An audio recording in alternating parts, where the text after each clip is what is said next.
पूर्व भिडियो रे आमे मका चाषर समय जमी प्रस्तुति और बिहन विशोधन विषय रे शिखिथिले।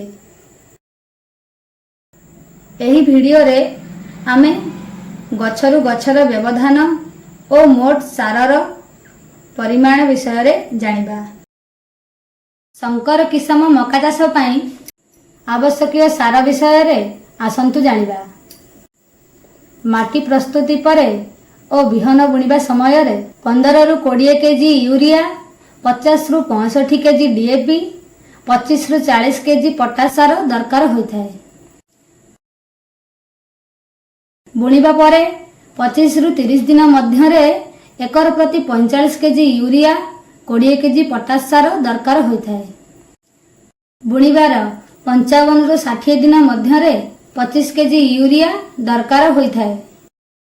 मोट सारार परिमाण 85 रु 90 केजी यूरिया, 50 रु 65 केजी डीएपी, 45 रु 60 केजी पोटास सार दरकार होइथाय।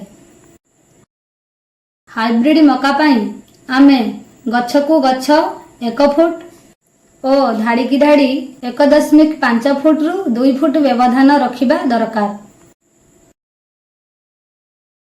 गजा हेबार 25 दिन परे आमे जमी को कोड़ा खोसा करी घास बाछिबा, जहा फल रे सार को मका गछ खाद्य रूपे सहजरे ग्रहण करि परिबो।